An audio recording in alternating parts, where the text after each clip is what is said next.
están? Bienvenidos este martes a la UNAM Responde. Hoy, 8 de febrero, vamos a estar platicando sobre pandemia. También tenemos recomendaciones literarias, pero principalmente vamos a estar conociendo y entendiendo lo que sucede con los volcanes de mar y tierra. Quédense con nosotros durante los próximos minutos. Los saludamos como cada día desde nuestras instalaciones de TV UNAM, aquí en Ciudad Universitaria. Y bueno, para comenzar, queremos hoy compartir con ustedes información precisamente relacionada con nuestra universidad. Y es que, derivado del moderado descenso en el número de contagios registrados en fechas recientes y también a las condiciones epidemiológicas actuales, nuestra universidad informa que aquellas entidades académicas en donde ya se están llevando a cabo actividades presenciales, pues podrán continuar así con los aforos ya determinados, mientras que las escuelas e instituciones que continúan de forma virtual podrán iniciar este mes de febrero con las modalidades y los aforos que cada uno de los consejos académicos determinen.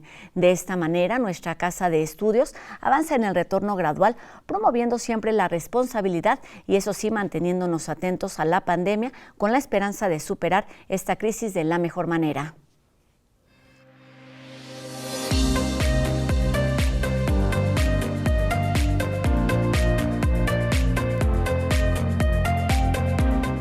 Seguramente están de acuerdo con nosotros con que la pandemia ha ocupado la mayor parte de nuestra atención durante los últimos meses, casi ya 2 años.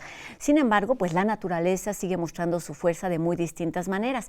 Desde el año pasado y hasta el día de hoy hemos sido testigos de la actividad volcánica que se presenta en distintas regiones, por ejemplo en España y ahora en el Tonga, que se ubica en el Pacífico Sur. Hoy vamos a estar platicando sobre volcanes de mar y tierra y para comprender su comportamiento estaremos platicando con la doctora en ciencias Ana Lilian Martín del Pozo, quien es investigadora del Instituto de Geofísica de nuestra universidad. También es miembro del Comité Asesor del Sistema Nacional de Protección Civil y de los Parques Nacionales de Iztaccíhuatl y Popocatépetl. Doctora, ¿cómo está? Un gusto saludarla aquí en la UNAM Responde. Muy buenas tardes. ¿Qué tal? ¿Cómo les va? Muchas gracias por la invitación. Doctora, pues estamos aquí con muchas dudas que siguen surgiendo con respecto a estos temas. El 18 de enero pasado las noticias nos llevaron a conocer o a reconocer lo que sucedía en Tonga y fue muy sorprendente para todos los curiosos, para todos los ciudadanos, pero también fue muy curioso para los científicos. Platíquenos qué es lo que sucedió ahí con esta erupción que fue particular. Platíquenos en qué consiste. Bueno, la erupción de Tonga, Ha'apai, El nombre o sea, si completo. es el trabalengua es el nombre, que le decimos Tonga nada más, porque está en un arco de volcanes que se llama Tonga, en esta zona, ocurrió esta gran erupción, o sea, fue una erupción extraordinaria, no fue una erupción a las que estamos acostumbradas realmente en esta zona. Nos comentaba un colega vulcanólogo también de Nueva Zelanda, el doctor Cronin, que realmente esta erupción, pues ellos calculaban, bueno, que al menos tenía 30 kilómetros de altura la columna, pero pudo haber sido hasta 50 la altura de esta columna, de esta erupción, y sobre todo que tuvo la magnitud de muchísimas bombas atómicas, como podemos ver ahí. O sea, fue una cosa gigantesca. Y como estas islas, o sea, estas son estas islas volcánicas preciosas que luego vemos en las películas estas del Pacífico, ahí cerca de Fiji, y realmente no consideramos esta magnitud tan gigantesca de estas erupciones. Realmente lo que se vio fue mucho pues todo fue por satélite casi. Lo que se midió fue bueno, qué tan grande fue esta expansión y bueno, y se vieron los efectos, por ejemplo, del tsunami. O sea, vemos un poco, creo que, bueno, pues a la imagen de un poquito del tsunami, pero también vemos que rompieron un cable importante que es el que da la transmisión a esta zona. Y nos comentaban que posiblemente, aparte de la grandísima emisión, que lo que sucedió también fue que dentro del cono, de hecho nos comentaban los neozelandeses que ellos en 2014, 2015, esa erupción que tuvo, pues había formado pedazos del cono y luego se había roto y luego se había juntado. Entonces lo que vieron era cierta deformación. ¿Eso que implica? Que como que había material que se estaba moviendo. Y creen que lo que sucedió ahora fue precisamente que este material en la parte, una parte que no vemos, o sea, que está debajo del agua, que se colapsó, o sea, que se movió esta parte y ese deslizamiento también fue lo que produjo parte de estos tsunamis. Doctora, muchas preguntas sobre estos temas. Está ubicado en una zona de islas. Platíquenos si son clasificados así tal cual, volcanes de agua, lo nombran como una erupción volcánica submarina. Hay volcanes de agua y de tierra, ¿cómo se identifican y cuáles son sus características? Porque tenemos también como muy reciente en la memoria lo que ocurrió hace algunos meses en Canarias, también allá en España. Sí, lo que pasa es que la erupción de Canarias fue diferente. Esta fue una gigantesca erupción. Lo que pasa es que la de Canarias también tuvo mucha información de los medios, bueno, porque está en España, es una zona más poblada, es España, como decíamos. Hay muchas cadenas volcánicas, de hecho, la cadena japonesa es volcánica. Mucho de Alaska, las islas que tienen frente, las Aleutianas, son volcánicas. En nuestras propias islas tenemos aquí las islas Revillagigedo, ¿verdad? Donde están el Benedicto y también el Bárcena. Pues son volcanes también. Las islas por ejemplo, de la Martinica, las islas estas que están en el Caribe, muchas de estas islas también son volcánicas, ¿no? La Soufrière, de San Vincent, varios de estos son volcanes que nacen en el piso del mar y luego son, de hecho, Stromboli en Italia, que vemos luego también que es un volcán tan bonito y demás, que van muchos turistas, pues es un volcán que la mayor parte está debajo del agua y solamente una pequeña parte está encima. El problema aquí en Tonga, en este arco de volcanes, porque o sea, todas estas islas son volcánicas, este arco de volcanes parece ser que subió este material muy profundo, con mucho gas, o sea, no se había desgasificado, y entonces este material al salir parece que se mezcló con el agua de mar, entonces aparte del volumen, o sea, de este material rico en gas que subió de profundidad, se mezcló con esta agua de mar y entonces esto causó muchísimo vapor, además de esta ceniza, que ha sido difícil de cuantificar. ¿Por qué? Pues porque está en un lugar en medio del Pacífico y realmente mucho de esto debió haber caído en el mar. Doctora, Sabemos las islas. exactamente, son de entrada ubicaciones distintas, orígenes distintos, el tipo de actividad también es distinto y bueno, cada volcán presenta, o reacciona de acuerdo a sus propias necesidades, a su entorno. ¿Cuál es el impacto ecológico, el impacto social que tiene la erupción de un volcán como Tonga? Bueno, esta es una erupción gigantesca que seguramente vamos a estar estudiando muchísimos años, porque fue muy, muy grande. O sea, realmente afectó todas las islas alrededor.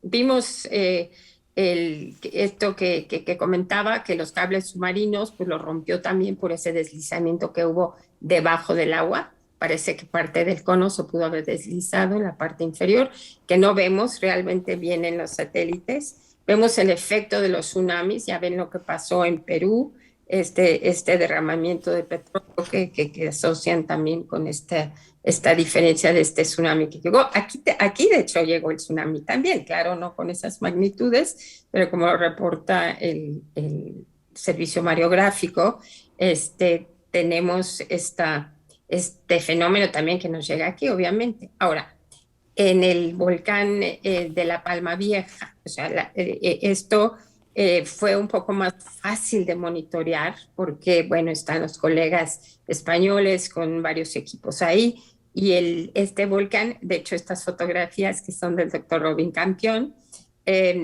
nos muestran que estas erupciones pues pudieron haber sido parecidas a las erupciones que ocurrieron aquí hace 2000 años, por ejemplo, en el Xitle, uno de estos volcanes.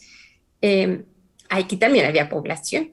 Entonces, este volcán en particular de la Cumbre Vieja fue muy interesante porque se vio cómo nació el volcán, o sea, se vio cuando iba aumentando la sismicidad, se vio, por ejemplo, tenía sismicidad antes, pero, por ejemplo, el 11 de septiembre aumentó del 11 al 19, fue haciendo más superficial, hasta que empezó la erupción. Entonces fue muy interesante y más fácil de estudiar, ¿no?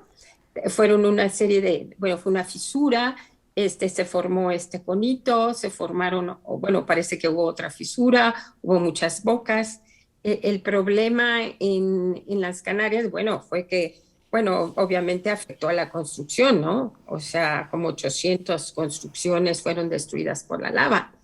Pero realmente si uno está lejos de donde está ocurriendo esta lava más o menos fluida, es muy diferente a esta otra que fue una explosión de material, ¿verdad? Lo que pasa es que estaba ahí en medio del Pacífico, no había mucha población, entonces el efecto fue totalmente diferente. Son dos erupciones, aunque las dos son sobre islas, pues de todas maneras las erupciones son totalmente diferentes. Es como si habláramos, por ejemplo, en Japón, ¿no? Las islas japonesas, bueno, están hechas de volcanes también. Entonces tenemos estos arcos de islas en el mundo que son muy extensos. Hay algunos que están muy monitoreados, ¿verdad? O algunos volcanes marinos que están súper bien conocidos y otros como estos del sur Pacífico, que obviamente no. O sea, los neozelandeses, que son los menos lejanos, son los que han estado estudiando esto un poco más, y mucho se hizo sobre satélites. En cambio, en España sí se tenían, aparte de los satélites, estas Islas Canarias, que realmente pues no están pegaditas a España, están más cerca como de África, pero de todas maneras había redes más cercanas que se pudieron observar, por ejemplo, los gases, la sismicidad, cómo subió, todo eso, que no se pudo ver aquí antes. Ahí Entonces, me gustaría, exacto, ¿cuál es un poquito la importancia de tener monitoreados estos volcanes para un poco predecir, un poco suponer lo que puede pasar con estos volcánicos y entenderlos como lo que son, doctora? Porque para ellos, vamos, es una actividad normal, un volcán puede estar en actividad y es parte de su vida. Esto ni en el Pacífico fue normal, ¿eh? Esta fue una gigantesca erupción. Eso es justo lo que quiero preguntarle. Aunque se esté monitoreando y aunque se dé una investigación, vamos, como muy detallada de la actividad que tiene día con día, resulta sorprendente y muchas veces justamente inesperado. ¿Cómo entender que esta actividad forma parte de los ecosistemas, que forma parte de la actividad de los territorios? ¿Qué tanto el ambiente, el entorno de los volcanes está preparado para este tipo de actividad, doctora? Bueno, si este tipo de erupción hubiera ocurrido en una zona poblada, obviamente hubiera sido otra cosa, o sea, hubiera muchísimo más el impacto, ¿no? Estas islas pues no tienen mucha población, pero ya vimos el efecto de los tsunamis, ¿no? Eh, pero mientras mejor conozcamos a los volcanes, mientras más volcanes de peligros tengamos, mientras mejor monitoreando lo tenemos, pues podemos ver inclusive cómo es su comportamiento. De hecho, por ejemplo, en el Popocatépetl, el volcán de Colima, ahora se está viendo, por ejemplo, hubo unos enjambres en Michoacán desde el año pasado. O sea, enjambres son unos sismos chiquitos que como que nos están diciendo por dónde hay magma a profundidad. Entonces, el monitorear esta actividad tanto en tierra como en el mar es fundamental. O sea, tenemos que estudiar este tipo de fenómenos, tenemos que tener buenos y actualizados sistemas de monitoreo. Y esto es lo que permite tender puentes, digamos, entre lo que ocurre con la actividad volcánica, con los tsunamis que ya mencionaba, con los sismos también, con los maremotos. ¿Cuáles son esos factores que se van estudiando para determinar que hay o no conexión entre estos fenómenos que se dan a veces en territorios muy lejanos, doctora? Bueno, los territorios no están conectados, ¿eh? De hecho, por ejemplo, ahora en enero, o en un día, ahora en enero, había 47 erupciones que estaban, o 47 volcanes que estaban en erupción o en actividad. O sea, lo que quiero o sea, estos volcanes no están conectados entre sí. El de La Palma, que realmente hizo erupción a partir de septiembre del año pasado, ya más o menos se acabó la erupción. Y este de Tonga, que es una erupción muy violenta, que se dio realmente el 15 de enero y que pues el fenómeno no parece haber estado continuando, ¿no? Fue una cosa gigante y ya. Muchas veces las erupciones muy grandotas son rápidas, ya. Eh, lo que tenemos que ver, o sea, lo que nosotros estudiamos, por ejemplo, para entender cómo está un volcán, es primero le hacemos como que su historia anterior, ¿no? Vemos qué tipos de depósitos tienen, hasta dónde llegaron, hasta dónde pueden llegar, y con esta información reconstruimos su historia antigua, su comportamiento y hacemos mapas de peligros, como hemos hecho con el volcán de Colima, con el Popocatépetl, los colegas han hecho, por ejemplo, el del Chichón, el del Ceboruco y también el otro volcán que tiene el Citlaltépetl de Orizaba. Ya tienen mapas de peligros. Entonces ahí ya sabemos más o menos qué puede esperarse, en qué áreas, qué tipo de opción para planeación. Ahora también les tomamos el pulso. O sea, el monitoreo que se hace se ve, por ejemplo, si, la sismicidad que tiene un volcán, si tiene poca sismicidad, tiene mucha sismicidad, cómo va cambiando toda esta actividad. También tenemos, de hecho, por ejemplo, en el Popo tenemos una pequeña red de magnetómetros, viendo cómo se va comportando este otro método de monitoreo, si está subiendo material más caliente, etcétera. Hay monitoreo de gases que también se hace, de manantiales, para ver si los gases están interviniendo en el sistema ahí del agua. Hay una serie de estudios también de deformación que se hacen para ver el conjunto de todas estas herramientas, qué información nos da de cómo se porta el volcán. Por ejemplo, un volcán no va a ser como en las películas que de un día a otro normalmente hace erupción. En Tonga, lo que sucedió es que no había monitoreo cercano. Pero pues como son tantas islas, pues es difícil, yo lo entiendo en esta zona del arco de Tonga, pero en estos países, por ejemplo, que estamos con muchos volcanes activos como Japón, como México, como Italia, pues tenemos muchos volcanes que monitorear y ahí sí tenemos que tener al menos algunos sistemas puestos al día, porque también si están muy obsoletos, pues ya no funcionan bien, ¿no? Exacto, en este sentido, doctora, conociendo la historia de los volcanes, haciendo un monitoreo actual, ¿cuáles son esas nuevas metodologías, esas nuevas líneas de investigación que surgen cuando ocurre una actividad de este tipo, de este nivel? Bueno, en esta erupción en particular quedan muchas incógnitas porque hay cosas que no sabíamos cómo estaba antes. Como ocurre debajo del agua, pues hay un límite de lo que se puede ver en el satélite. O sea, hay cosas que se tienen que hacer como estudios de gravimetría, estudios geofísicos que se tienen que hacer cercanos a estas islas. De hecho, por ejemplo, la isla Socorro, que también estas islas de nosotros que está monitoreado, tiene su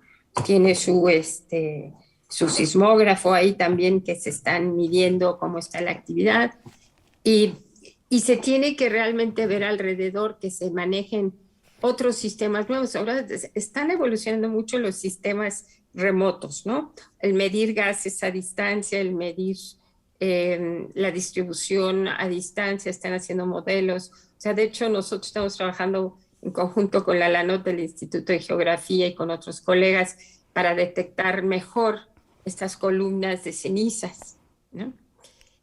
Pero lo que pasa es que yo creo que esta en particular, eh, pues fue muy grande. Hubiéramos esperado más ceniza, pero parece ser que parte de eso fue realmente el vapor del agua de mar que se juntó con el agua, bueno, que se juntó con los gases del basalto que había subido, ¿no? Del material ese que vino profundo. Entonces, desde cómo ocurrió eso, la geofísica local de esta erupción de Tonga, pues nos deja muchas incógnitas y nos dice que todavía tenemos que evolucionar mucho más en nuestros equipos y tener, obviamente, yo insisto, o sea, tenemos que invertir y que tener sistemas de equipamiento y monitoreo al día. Hay muchos volcanes que, por ejemplo, ponemos equipos y que después de 20, 25, 26 años, pues obviamente ya, hay que cambiarlos, hay que ir cambiando nuestros métodos. Renovarse en todos los sentidos. Doctora, estamos por terminar la entrevista y solo me gustaría preguntarles, generalmente vemos esta actividad volcánica o lo relacionamos de forma catastrófica si está principalmente pues en zonas pobladas. ¿Cuáles son los beneficios que se dan desde o que se ven desde la ciencia, desde la investigación cuando ocurre una erupción volcánica? Bueno, hay de muchos tipos. Por ejemplo, en México en particular, nosotros vivimos en una zona volcánica. Aquí el Xitle pues que hizo erupción hace 2000 años, pues los pobladores vivían alrededor y ellos convivieron con ellos, o sea, de hecho trataron de parar y moverse durante esa erupción, o sea, tenemos que aprender, o sea, a vivir y a monitorear estas erupciones, o sea, parte de nuestra fertilidad del suelo, el clima, todo esto está dado en parte precisamente porque vivimos en zonas volcánicas. Eso no implica, por otro lado, que siempre tengan que ser erupciones muy explosivas, mientras tenemos mejores planeaciones, mejores conocimientos y mejor monitoreo, vamos a poder ver el comportamiento y sobre todo la planificación correcta. Prever, siempre hablamos de esto de la prevención y pues estemos atentos porque pues la ciencia además sabemos pues lo que busca o lo que hace generalmente es generar preguntas más que respuestas, o esas se dan con un mayor periodo de tiempo. Doctora Ana Lilian Martín del Pozo, investigadora del Instituto de Geofísica de nuestra universidad y también miembro de las Academias Mexicanas de Ciencias y de Ingeniería, muchísimas gracias por estos minutos. Gracias, doctora, por estos minutos para La UNAM Responde y estaremos muy atentos y seguramente acumulando ahí preguntas para encontrarnos en algún otro momento. Gracias, doctora, y muy buenas tardes. Muchas gracias por la invitación. Ya está su público. Gracias, doctora. Y bueno, del conocimiento de los volcanes nos vamos ahora a hablar de poesía. Esta tarde, Anel Pérez nos invita a la siguiente conferencia magistral organizada por el Diplomado de Escritura Creativa y Crítica Literaria.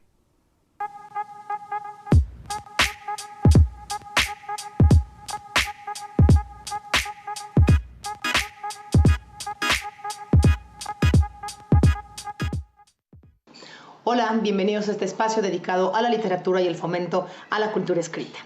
Pues durante el año 2021 inauguramos nuestro primer diplomado de escritura creativa y crítica literaria. Naturalmente, esto fue en modalidad remota, así que tenemos la fortuna de tener estudiantes de México, de América Latina, de diversos países y también, desde luego, de España.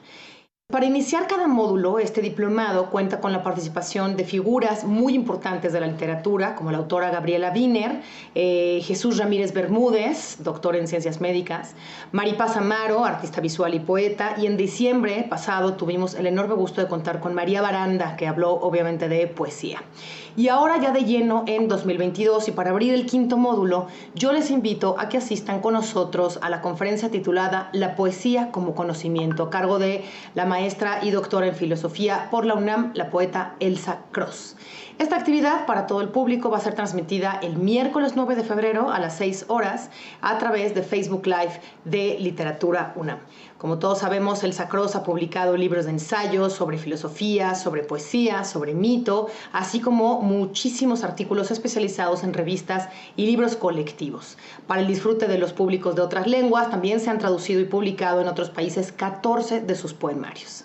En fin, este primer diplomado de escritura creativa y crítica literaria de nuestra dirección ha representado un enorme trabajo y esfuerzo por concretar diversas experiencias interdisciplinarias que han rendido frutos para estimular la creatividad y practicar la literatura desde múltiples enfoques. No se pierdan entonces la participación de Elsa Cross el miércoles 9 de febrero en punto de las 6 de la tarde. Síganos, por favor, en nuestras redes sociales de la Dirección de Literatura y Fomento a la Lectura y nos vemos pronto. Si leo, no me encierro.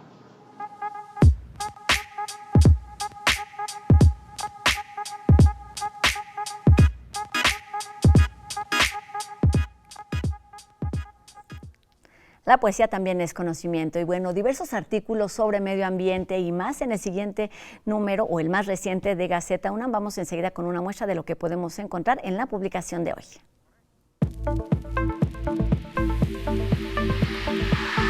Fines económicos y de investigación dieron origen a la granja de pulpos en el Mayab, una iniciativa sustentable en la que participan pobladores de Cisal, Yucatán e investigadores de la UNAM.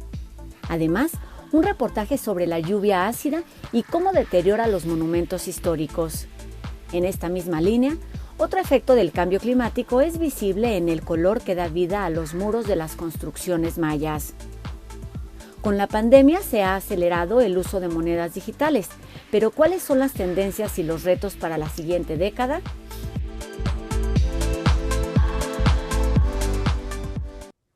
Mucho para leer y releer en la Gaceta Universitaria. Y con esto terminamos nuestro programa de hoy y los invitamos a que nos escriban también a través de nuestras redes sociales. Están abiertas en todo momento. Queremos recibir sus dudas y sus comentarios para seguir haciendo juntos este programa y los invitamos, por supuesto, además a encontrarnos el día de mañana aquí en una emisión más de La UNAM Responde, por supuesto, 2:30 por TV UNAM. Adiós.